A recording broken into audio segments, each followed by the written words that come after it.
Assalamualaikum semuanya. Sebelumnya saya ucapkan terima kasih karena masih terus mengikuti cerita bergambar di channel ini. Dan untuk kawan-kawan yang belum subscribe ke channel ini, dukung saya ya. Klik tombol subscribe dan klik logo lonceng untuk bisa berlangganan gratis di video cerita bergambar selanjutnya. Oke, sebagai imbalannya kali ini saya akan coba menggambar sekaligus bercerita tentang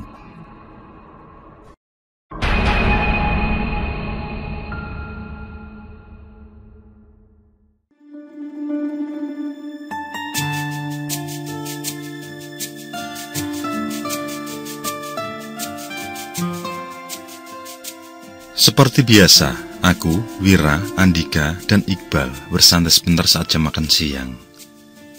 Kami berempat adalah karyawan salah satu perusahaan pelayaran di Kalimantan Selatan. Kegiatan yang padat dan hampir tidak ada waktu untuk istirahat membuat kami jenuh. Yang membuat kami ingin merasakan layaknya pekerja kantoran, di mana setiap hari Sabtu dan Minggu bisa merasakan waktu untuk bersantai. Dari kejauhan itu, membuat kami berdiskusi mencari tempat untuk menghilangkan penat. Yang pada akhirnya kami bersepakat akan naik ke satu gunung. Maklumlah, kami sangat senang dengan acara yang melibatkan alam. Kami akan mengunjungi air terjun Bajuin, salah satu objek wisata alam yang menyuguhkan pemandangan air terjun dan pegunungan. Tempat tersebut sempat menjadi primadona para wisatawan di tahun 90-an. Namun karena banyaknya kesan negatif, akibat ulah orang-orang yang tidak bertanggung jawab, dan mulai tumbuhnya tempat wisata baru lain. Secara perlahan, objek wisata air terjun Bajuin mulai dilupakan pengunjung.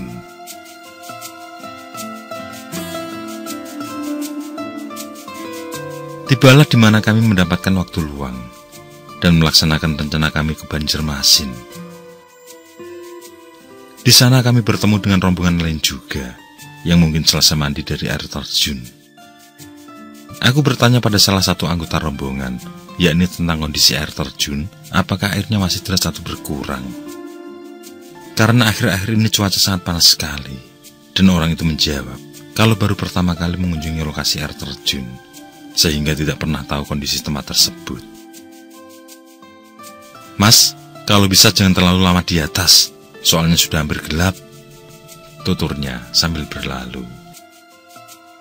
Ucapan itu membuatku agak aneh. Katanya baru pertama kali ke sini, tapi mengapa menasihatiku? Seakan-akan ada sesuatu hal buruk jika hari sudah gelap. Toh biasanya masih ada pengunjung lain di sana. Kalaupun sepi, masih ada para penjaga warung yang berjualan di sekitar. Aku buang segala pertanyaan di benakku. Kami berempat mulai memantapkan tekad untuk naik ke air terjun. Di seperempat perjalanan, kami berpapasan dengan rombongan ibu-ibu parubaya. Mungkin juga pemilik salah satu kios di sana. Mas, mau ke air terjun? Hati-hatilah. Dan kalau bisa, nanti turunnya sebelum gelap ya, ucap sang ibu. Mendengar itu, aku jadi teringat apa yang diomongkan rombongan tadi. Dalam hatiku bertanya-tanya, kenapa mereka mengingatkan hal yang sama? Setelah mengiyakan, kami pun melanjutkan naik. Perjalanan ke arah curug ini disuguhkan dengan ratusan anak tangga yang sedikit tidak terawat.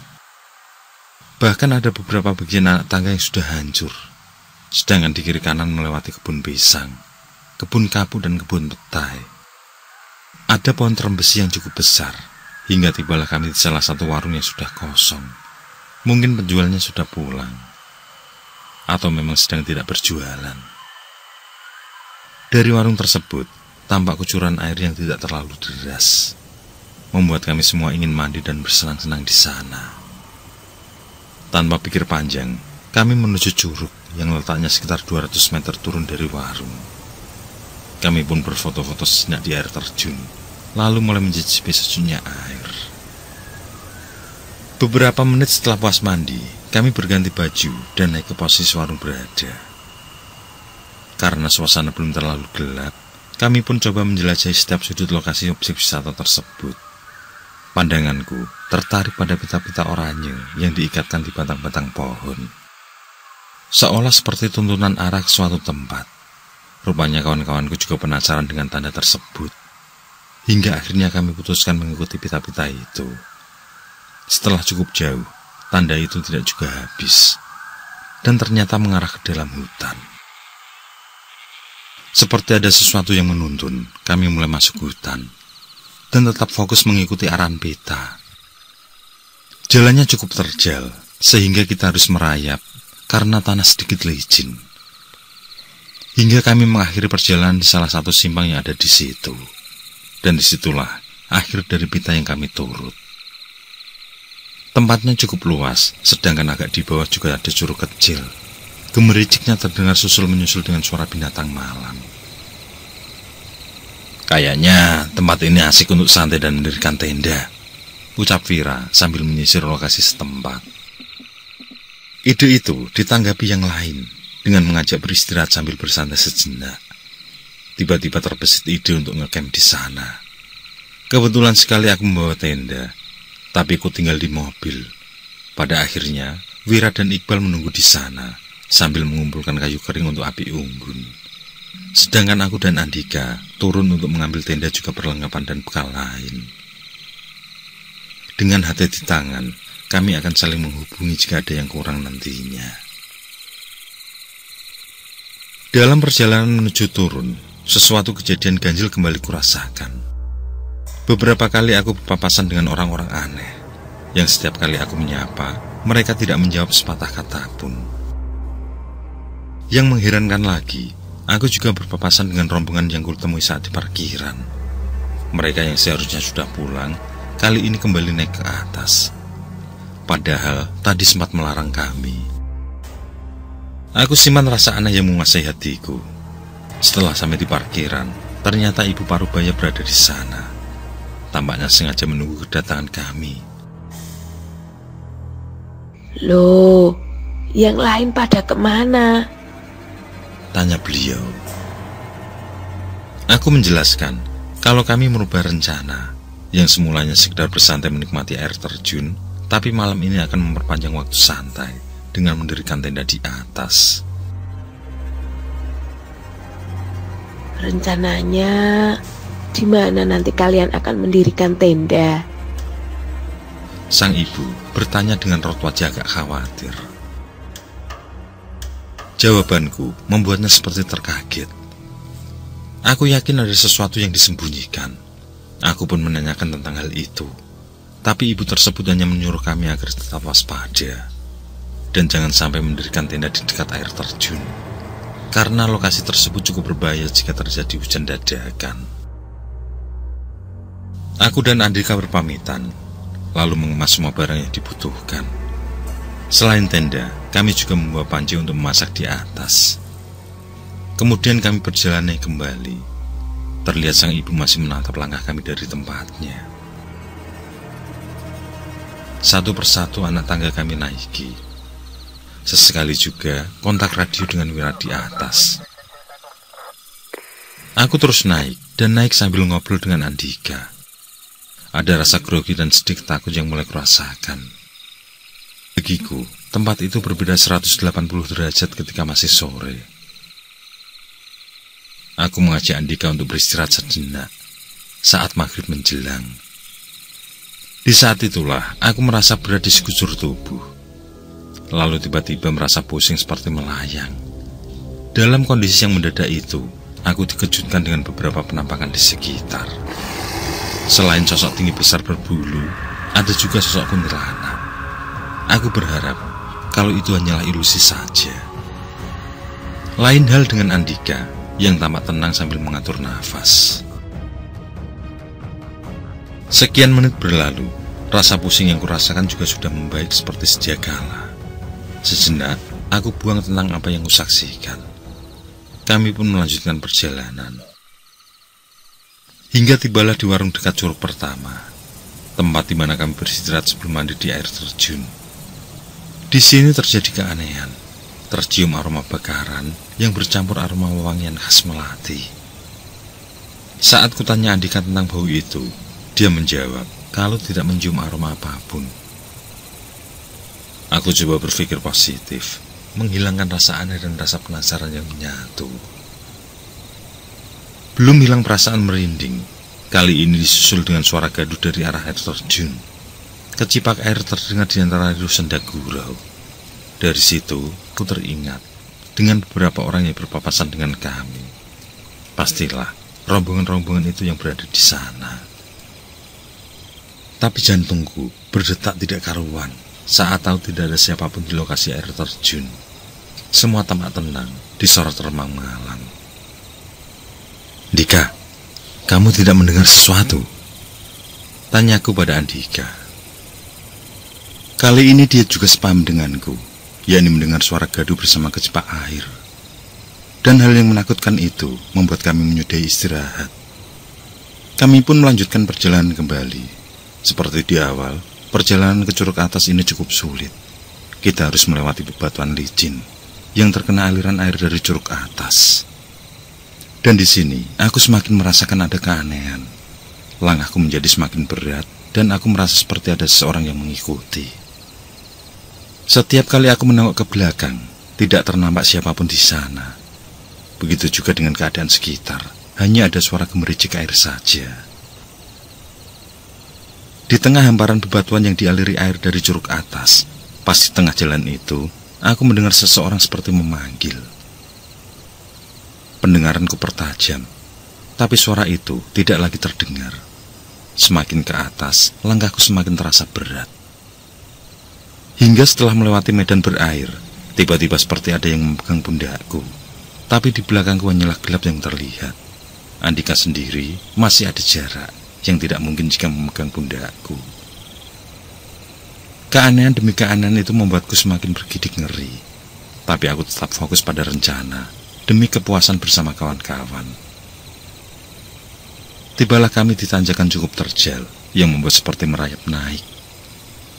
Aku suruh Andika untuk naik terlebih dahulu, karena dia badannya lumayan enteng, jadi agak ringan jika naik, dan bisa membantu aku memegang bawaanku sebentar. Setelah melewati medan tersebut, duduklah kami di sebuah batu. Sengaja aku mengajaknya beristirahat, karena tenagaku sangat terkuras. Hal itu disebabkan oleh langkah kaki yang sangat terbebani. Sebentar kemudian dari hati ada panggilan Wira. Dia menanyakan tentang lokasi kami. Tampaknya dia merasa khawatir karena kami cukup lama tiba di atas. Aku menyuruhnya supaya tenang saja. Beberapa menit paling sudah tiba di lokasi. Yang membuatku aneh adalah petunjuk pita yang semula kami turut tidak ternampak satupun di pohon. Semua pepohonan bersih. Saat penat di kaki mulai mereda, aku beranjak berdiri, dan lagi-lagi aku mendengar suara seseorang memanggil-manggil. Sontak saja aku mempercepat langkah. Andika juga berjalan cepat, hingga perasaanku menjadi lega saat cahaya api sudah terlihat, menandakan bahwa sudah dekat dengan lokasi. Tapi di saat itu pula tiba-tiba kakiku kram, yang dengan terpaksa harus kembali beristirahat. "Loh, apinya kenapa padam?" tanya Andika padaku. Pandanganku langsung tertuju pada nyala api, dan sangatlah aneh. Kobaran itu mendadak lenyap, bara pun tidak ternampak di sana. Aku pun mengontak Wira lewat radio. Aku menanyakan tentang cahaya apinya yang tidak terlihat. "Masih nyala kok. Kalian di mana? Katanya sudah dekat. Ganti." Jawab Wira yang membuatku juga Andika terheran. Aku pun memberikan lokasi di mana kami berada, yang menurutku sekitar 100-an meter dari lokasi. Karena merasa ada yang ganjil, Wira dan Iqbal memutuskan menjemput kami, apalagi dia tahu kalau aku dalam kondisi kram. "Kami sudah jalan sekitar 150 meter loh. Kalian dari batu besar berapa meter? Dari tikungan jurang apakah jauh?" tanya Wira setelah beberapa saat. Karena aku maupun Andika merasa bingung, maka kami putuskan memberi kode melalui senter. Begitupun dengan Wira. Dia juga akan memberikan kode melalui cahaya senter. Tapi di antara kami sama-sama tidak melihat adanya sorot senter. Wira menyuruh agar aku dan Andika memastikan lokasi dan tetap di tempat. Aku juga Andika merasa heran saja, karena menurut kami jelas kalau tidak salah jalan. Tapi mengapa lokasi di sini terasa asing? Kami yang benar-benar tidak tahu akhirnya menyuruh agar Wira turun saja. Dan aku menyuruh agar mereka mengawasi lokasi sekitar. Karena senter tetap Andika sorotkan berputar ke atas. Aku sendiri terus memijit kakiku yang masih kram. Selang beberapa menit, kami dikejutkan dengan rombongan yang melintas. Mereka yang berjumlah 4 orang itu seolah tidak melihat keberadaan kami. Meskipun aku mencoba menyapa, tapi mereka lewat tanpa menghiraukan. Aku dan Andika hanya saling lempar pandang melihat keanehan tersebut. Meski di tengah keremangan malam, aku masih mengenali kalau salah satu dari mereka adalah orang yang aku sapa sore tadi. Anehnya lagi, tidak satupun dari mereka membawa lampu penerangan. Tidak ada senter maupun cahaya lain yang dibawa mereka. Sungguh sangat mustahil jika berada di medan licin mereka mengandalkan cahaya malam. Apalagi bulan belum muncul menebarkan cahayanya. Tentu sangatlah berbahaya. Belum terjawab rasa penasaran kami, mendadak Wira dan Iqbal muncul mengagetkan. Untuk beberapa saat, kami beradu pendapat tentang rencana dadakan tersebut. Wira mengajak pulang saja karena merasa ada sesuatu yang aneh. Bisa saja ada hal ganjil lain yang nanti menyusul. Aku sendiri menyimpan misteri yang telah kualami. Dan tetap ada rencana kami mendirikan tenda di atas. Alasanku adalah karena semua perbekalan sudah terlanjur dipersiapkan. Tidaklah mungkin jika kembali ke bawah dengan bawaan yang sangat berat. Ternyata pendapatku mendapat dukungan Iqbal dan Andika. Sehingga mau tidak mau, Wira menyetujui usulan itu. Setelah tenda berdiri dan menyusun tas juga perbekalan, kami mulai bersantai menikmati suasana. Makan dan minum kopi sambil bercerita dan bercengkrama, dihiasi dengan suara air terjun dan hembusan angin. Sungguh suasana yang sangat kami rindukan, bisa melepas segala gundah dan segala masalah duniawi. Sesekali, gelak tawa kami terdengar riuh. Tidak terasa waktu mendekati tengah malam, kami pun masuk ke tenda. Semua mencoba pejamkan mata, namun tidak satu pun dari kami yang bisa tidur. Hingga sekitar pukul 2 dini hari, kami dikejutkan dengan getaran bumi dan suara seperti dentuman. Kami berpikir kalau itu adalah gempa, namun semuanya sekejap saja, sehingga kami masih di posisi masing-masing. Beberapa menit kemudian, datang angin kencang sekali. Seakan ingin mengangkat tenda kami, dan dalam kondisi seperti itu, kami tetap tenang dan selalu siaga. Begitu keadaan kembali senyap, kami kembali mencoba memejamkan mata, membuang rasa gelisah yang menyerang. Namun kantuk yang kami harapkan tidak datang sama sekali. Akhirnya malam itu kami lewati tanpa tidur. Kami melakukan percakapan ringan sambil tetap berbaring di dalam tenda. Dan kami pun melewati malam tanpa ada keganjilan lain.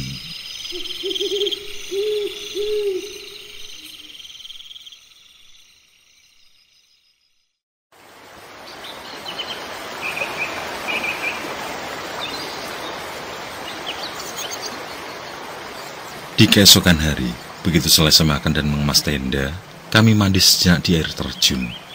Dan setelah itu barulah kami turun. Saat perjalanan melewati hamparan batu yang dialiri air, di mana aku semalam merasa seperti berat dan ada yang memanggil, kami melihat bercak darah kering di salah satu batu di sana. Mustahil ada darah di sini. Batunya selalu basah terkena percikan air. Jadi bagaimana bisa ada darah kering? Ucap Wira. Kami terus turun tanpa membahas hal itu. Tapi pemandangan yang sama terlihat di setiap bebatuan. Ada sepercik darah mengering di sana. Untuk sementara, kami simpan rasa aneh tentang hal itu. Hingga saat kami tiba di warung dekat air terjun, kami beristirahat, lalu menanyakan kondisi tersebut pada pemilik warung. Beliau sendiri merasa heran dengan ucapan kami. Karena selama ini, tidak satupun yang melihat hal itu. Namun si bapak pemilik warung memberikan informasi tentang sebuah tragedi, di mana beberapa tahun yang lalu ada kejadian beberapa pemuda meninggal di sana. Mereka terseret air terjun yang sangat deras. Sebelum kejadian, turun hujan deras di gunung. Mereka yang turun menyeberangi Curug Tengah, salah satu pemuda terpeleset dan jatuh serta terseret air. Begitu melihat temannya jatuh, yang lain pun coba menolong. Namun naas, Semuanya malah hanyut, sehingga tubuh mereka terbentur bebatuan yang ada. Jasad mereka pun ditemukan di aliran sungai yang mengarah ke persawahan warga. Si bapak melanjutkan bahwa penampakan darah-darah itu bisa saja dari kejadian yang baru diceritakan. Menurutnya, apa yang kami lihat hanyalah sebuah penampakan di luar alam saja. Karena sejatinya, bebatuan tersebut bersih tanpa ada noda apapun.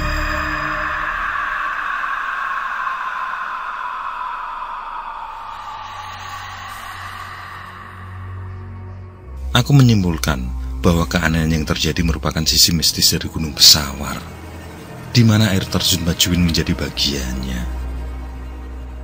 Sebuah misteri yang akan kuingat keseramannya, dan aku yakin serombongan orang yang salah satunya sempat kuajak bicara adalah sosok lain dari para korban yang terhanyut.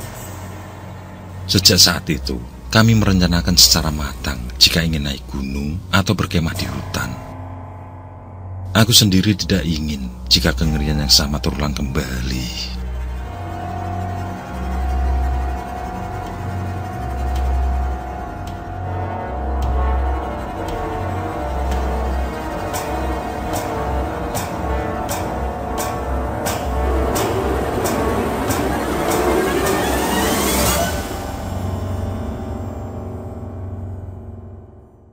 Oke, saya kira cukup cerita kali ini. Untuk cerita-cerita lainnya, silahkan buka di bagian video dalam channel ini, di playlist cerita bergambar. Sekali lagi terima kasih ya. Jangan lupa like, komen, share juga boleh. Dan untuk yang belum subscribe, langsung klik tombol subscribe. Semangat berkarya. Akhirul kalam, wassalamualaikum warahmatullahi wabarakatuh.